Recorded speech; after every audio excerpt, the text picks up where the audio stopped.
This is my cat, Colonel Mustard.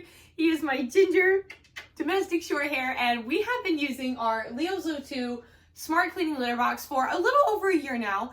And we've actually been using it with him and our other cat, Butler, who I'm pretty sure is taking a nap in my closet right now. Otherwise, he would say hello too.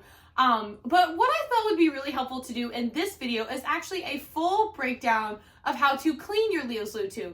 Because every month on your phone, you're going to get a monthly maintenance alert from the app. It's a notification saying, hey, it's time to clean things up, refresh it, and start it for the next month.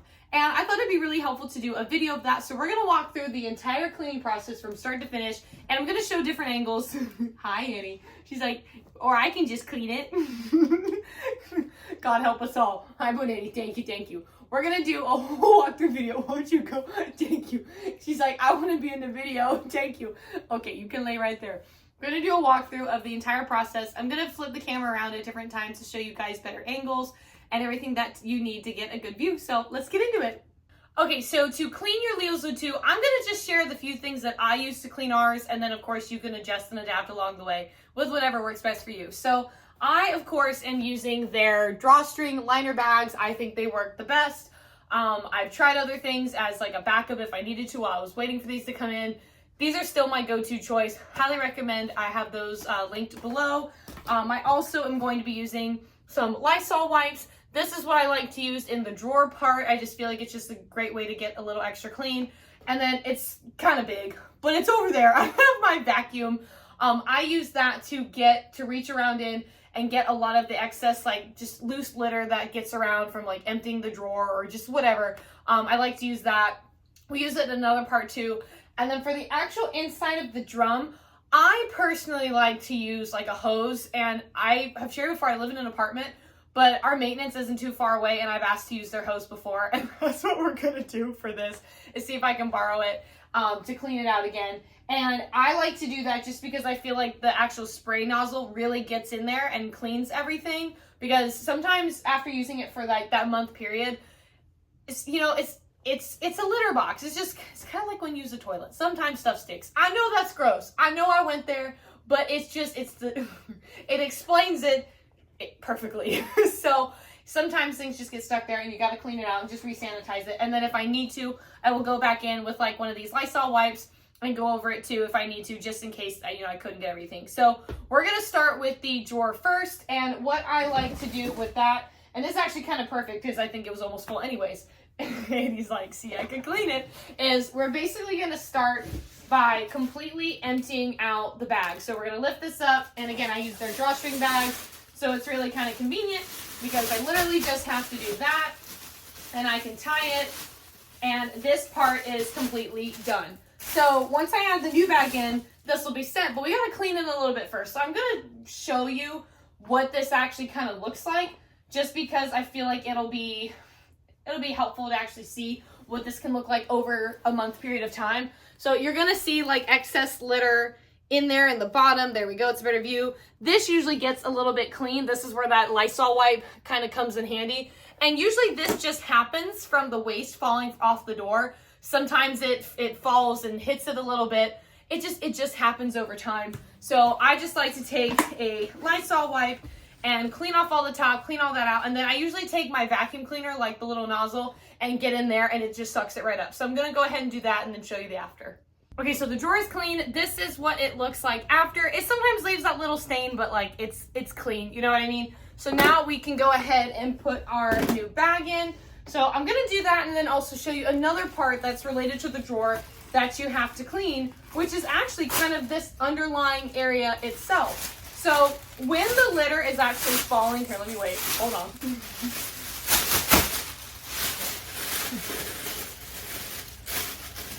Would have been kind of stupid to start talking while I was doing a bag, because you might not have been able to hear me. When you're doing the actual drawer, and when the litter is like cycling through and cleaning out everything, sometimes excess litter and stuff can actually fall in here. And so you have to clean this part up too. And there's actually a couple reasons why. One, obviously, it's kind of gross for stuff to get in there, and I'm actually going to grab this camera and show you guys. But another thing that I actually recently learned is it can mess with the sensors. over time, if say like the drawer is a little full, because it gives you the notification and it's sitting up at the top, because sometimes the way stuff will land, it doesn't always spread out evenly. Sometimes it will create like a mountain. And because of that, the way that some of the sensors and stuff work in here, sometimes it's little bits of like old feces, I'll just say that, you know, old cat stuff gets on it. It actually can mess up the sensors and activate certain settings when they're not actually happening. I had that happen actually a month or two ago, where I kept getting a notification that the drawer was full, and it wasn't full. I was like, I don't know what's happening. Luckily, their customer support is phenomenal, like absolutely phenomenal. And we walked through all the different case scenarios that it could be, and it was in fact that the sensors got dirty, and basically all it took was a good little Lysol wipe and really cleaning everything, and I've never had the issue since. So I'm gonna go ahead and turn this around so you guys can see what it looks like. And from here, usually what I do is actually just taking the vacuum, that nozzle again, getting all in there, and then now I always kind of will take a look, immediately just kind of grab a Lysol wipe and wipe the sensor area. That way I know no matter what, it's clean. Even if nothing was on it, sometimes something was starting to build, and I'd rather just take care of it so the sensors aren't wonky. So now let's show you that. Okay, so this is what the inside of the actual drawer looks like. So as you can see, there is a lot of just loose litter that's just kind of happened from taking the drawer in and out, things just falling around. You know, it just happens. It's nothing crazy. And then the part I was telling you about, the sensors, it's actually like this right here. So can you actually see? There's something caught up there, and that probably came from, like I said, the drawer getting full. So we're gonna clean that off. Anytime you see, oops, so sorry. Anytime you see this, like these plastic spots there, those little rows, those little strips, that's what you wanna actually clean. And then of course, as anything gets on the walls, like as you can see in the back, we're gonna clean that too. I know it's not the most amazing thing to look at, but I still think it's important to see so you know what to look for and what to clean. Okay, so I feel like this is a really good after shot of what I just showed you. As you can see, all the excess litter is cleaned up.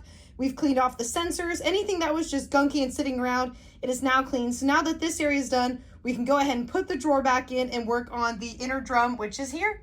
Okay, so now that our drawer area is completely cleaned and ready to go, now we're gonna clean out the inner drum area, and I'm gonna show you guys how to take that apart, just so you know how to do it. It's actually really easy, but I figured this is still really helpful to see, and then we're gonna clean it together. So first things first, I'm probably gonna get cut off. Just focus on the drum, just focus on the litter box.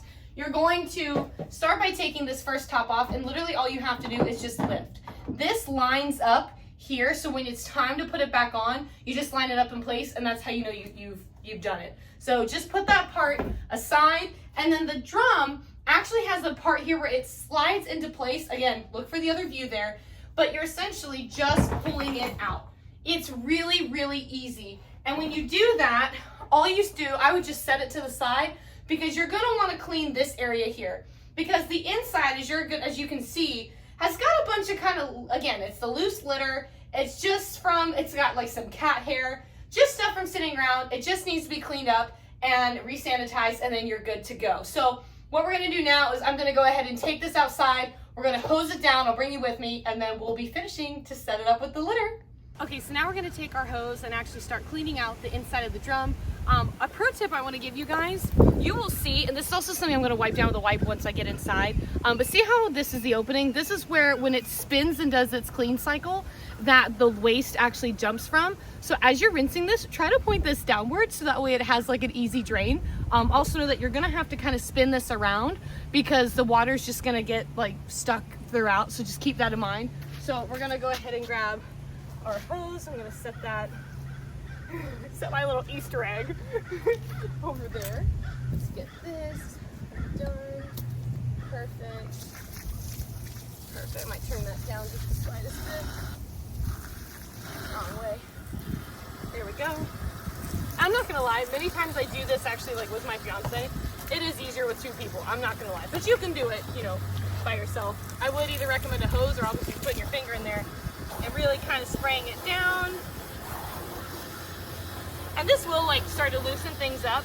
So I'm gonna go ahead and spray this and then show you the after, because we're probably still gonna take our Lysol wipe and really work through it, but I at least wanted to show you just kind of how we clean it. Before we put the drum back on, I figured I'd also show you how it looks after you've cleaned it. So this is like a little hair type, you know, fabric-y material. I vacuum all of that. I also put the vacuum in here because this is where I had like some hair or just like loose litter. And anything as I'm cleaning, honestly, I just wipe it and let it go into the drawer. This is the drawer opening because why not? It's already ready to go. So this is what a good example of a cleaned, what this area should look cleaned before we add the drum back in. All right, so before we went outside, we cleaned the inside of the drum here, which I showed you guys. And now we're back inside from cleaning the inside of the actual drum, which, if you can see, that's a Boutilar. You want to say hi, buddy? This is Butler. This is the other kitty cat I was talking about.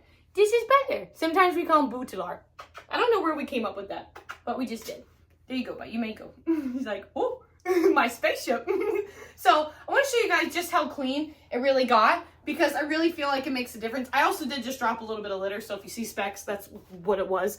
But as you can see, it's like night and day. It's completely cleaned out. So now what we're gonna do is we're gonna put it back in, just like how we took it out, how we're gonna slide it in to that back little hole. But the biggest thing I want you to keep in mind is go ahead and make sure that the bottom part where the litter goes actually goes towards the bottom.